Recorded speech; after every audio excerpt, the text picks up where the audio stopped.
Hello everybody and good day. Today I'll be reading Alice in Wonderland, or rather Alice's Adventure in Wonderland by Lewis Carroll. It'll be a soft ASMR stream as I read you to sleep while I play Stardew Valley. So get cozy, grab your cup of tea, or maybe turn down the lights and shut your eyes, because we start with Chapter 1, Down the Rabbit Hole. Alice was beginning to get very tired of sitting by her sister on the bank and of having nothing to do. Once or twice she had peeped into the book her sister was reading, but it had no pictures or conversations in it. And what is the use of a book, thought Alice, without pictures or conversations? So she was considering in her own mind, as well as she could, for the hot day made her feel very sleepy and stupid, whether the pleasure of making a daisy chain would be worth the trouble of getting up and picking the daisies, when suddenly a white rabbit with pink eyes ran close by her. There was nothing so very remarkable in that, nor did Alice think it so very much out of the way to hear the rabbit say to itself, oh dear, I shall be late." When she thought it over afterwards, it occurred to her that she ought to have wondered at this, but at the time, it all seemed quite natural. But when the rabbit actually took a watch out of its waistcoat pocket and looked at it, and then hurried on, Alice started to her feet, for it flashed across her mind that she had never before seen a rabbit with either a waistcoat pocket or a watch to take out of it. And burning with curiosity, she ran across the field after it, and fortunately was just in time to see it pop down a large rabbit hole under the hedge. In another moment down went Alice after it, never once considering how in the world she was going to get out again. The rabbit hole went straight on like a tunnel for some way, and then dipped suddenly down. So suddenly that Alice had not a moment to think about stopping herself before she found herself falling down a very deep well. Either the well was very deep, or she fell very slowly, for she had plenty of time as she went down to look about her and to wonder what was going to happen next. First, she tried to look down and make out what she was coming to, but it was too dark to see anything. Then she looked at the sides of the well and noticed that they were filled with cupboards and bookshelves. Here and there she saw maps and pictures hung upon pegs. She took down a jar from one of the shelves as she passed it.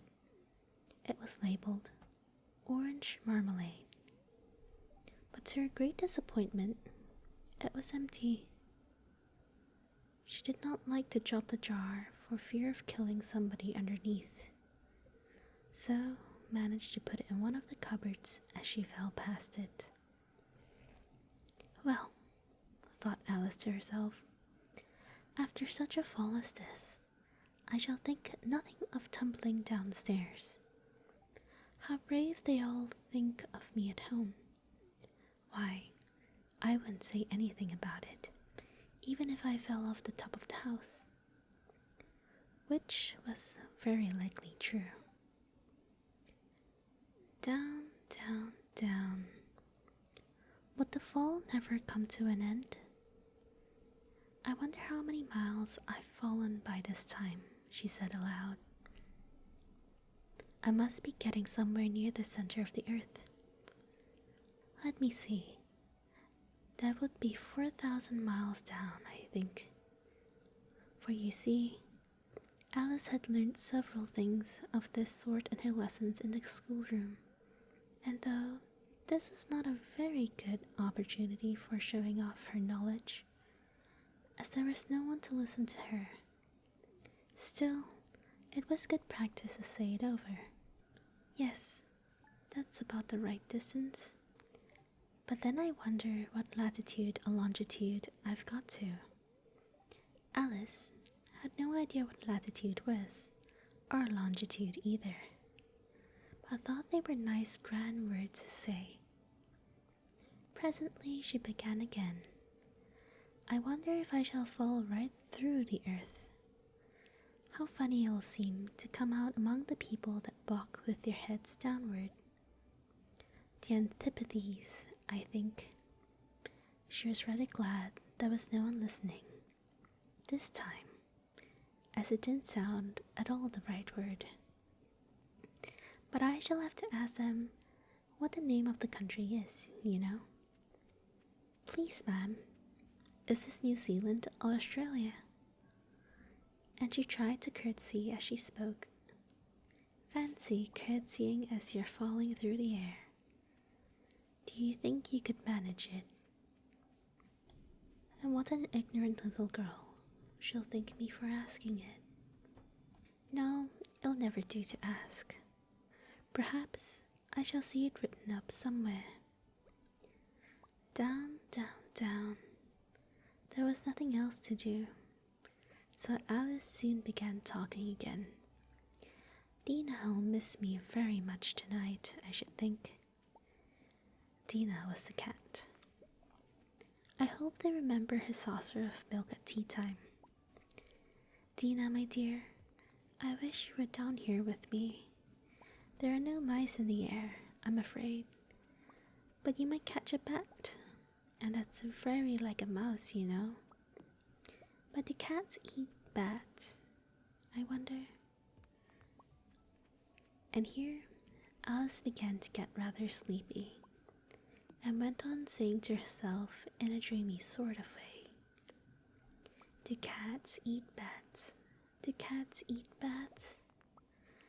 And sometimes, do bats eat cats? For you see, as she couldn't answer either question, it didn't much matter which way she put it. She felt that she was dozing off, and had just begun to dream that she was walking hand in hand with Dinah, saying to her earnestly, Now, Dinah, tell me the truth. Did you ever eat a bat? When suddenly, thump, thump, down she came upon a heap of sticks and dry leaves, and the fall was over. Alice was not a bit hurt, and she jumped up onto her feet in a moment. She looked up, but it was all dark overhead. Before her was another long passage, and the white rabbit was still in sight, hurrying down it. There was not a moment to be lost. Away went Alice like the wind, and just in time to hear it say as it turned a corner, Oh, my ears and whiskers, how late it's getting. She was close behind it when she turned the corner, but the rabbit was no longer to be seen. She found herself in a long, low hall, which was lit up by a row of lamps hanging from the roof. There were doors all around the hall, but they were all locked. And when Alice had been all the way down one side and up the other, trying every door, she walked sadly down the middle, wondering how she was ever to get out again. suddenly, she came upon a little three-legged table, all made of solid glass. There was nothing on it except a tiny golden key, and Alice's first thought was that it might belong to one of the doors of the hall. But alas, either the locks were too large, or the key was too small. But at any rate, it would not open any of them. However, on the second time around, she came upon a low curtain she had not noticed before, and behind it was a little door about 15 inches high. She tried the little golden key in the lock, and to her great delight, it fitted. Alice opened the door and found that it led into a small and looked along the passage into the loveliest garden you ever saw. How she longed to get out of that dark hall and wander about among those beds of bright flowers and those cool fountains. But she could not even get her head through the doorway. And even if my head would go through, thought poor Alice, it would be of very little use without my shoulders. Oh, how I wish I could shut up like a telescope. I think I could if I only knew how to begin. For, you see, so many out-of-the-way things had happened lately that Alice had begun to think that very few things indeed were really impossible. There seemed to be no use in waiting by the little door, so she went back to the table, half hoping she might find another key on it, or at any rate a book of rules for shutting people up like telescopes. This time she found a little bottle on it, which certainly was not here before, said Alice. And round the neck of the bottle was a paper label with the words, "Drink me," beautifully printed on it in large letters. It was all very well to say, "Drink me," but the wise little Alice was not going to do that in a hurry. "No, I'll look first," she said, "and see whether it's marked poison or not." For she had read several nice little histories about children who had got burnt and eaten up by wild beasts and other unpleasant things, all because they would not remember the simple rules their friends had taught them, such as that a red-hot poker will burn you if you hold it too long, and that if you cut your finger very deeply with a knife, it usually bleeds. And she had never forgotten that. If you drink much from a bottle marked poison, it is almost certain to disagree with you sooner or later. However, this bottle was not marked poison, so Alice ventured to taste it, and finding it very nice, it had, in fact, a sort of mixed flavor of cherry tart, custard, pineapple, roast turkey, toffee, and hot buttered toast. She very soon finished it off. "What a curious feeling," said Alice. "I must be shutting up like a telescope." And so it was indeed. She was now only 10 inches high, and her face brightened up at the thought that she was now the right size for going through the little door into that lovely garden. First, however, she waited for a few minutes to see if she was going to shrink any further. She felt a little nervous about this, for it might end, you know, said Alice to herself. "It might going out altogether, like a candle. I wonder what I should be like then." And she tried to fancy what the flame of a candle is like after the candle is blown out, for she could not remember ever having seen such a thing. After a while, finding that nothing more happened, she decided on going into the garden at once. But, alas for poor Alice, when she got to the door, she found she had forgotten the little gold key. And when she went back to the table for it, she found she could not possibly reach it.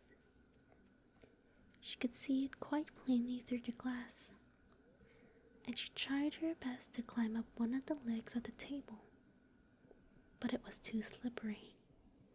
And when she had tired herself out with trying, the poor little thing sat down and cried. "Come, there's no use in crying like that," said Alice to herself, rather sharply. "I advise you to leave off this minute." She generally gave herself very good advice, though she very seldom followed it. And sometimes she scolded herself so severely as to bring tears into her eyes. And once she remembered trying to box her own ears for having cheated herself in a game of croquet she was playing against herself. For this curious child was very fond of pretending to be two people. But it's no use now, thought poor Alice, to pretend to be two people. Why, there's hardly enough of me left to make one respectable person. Soon, her eye fell onto a little glass box that was lying under the table. She opened it and found in it a very small cake, on which the words, "Eat me," were beautifully marked in currants. "Well, I'll eat it," said Alice, "and if it makes me grow larger, I can reach the key. And if it makes me grow smaller, I can creep under the door. So either way, I'll get into the garden, and I don't care which happens." She ate a little bit and said anxiously to herself, "Which way? Which way?" holding her hand on top of her head to feel which way it was growing. And she was quite surprised to find that she remained the same size. To be sure, this generally happens when one eats cake. But Alice had got so much into the way of expecting nothing but out of the way things to happen that it seemed quite dull and stupid for life to go on in the common way. So she set to work and very soon finished off the cake.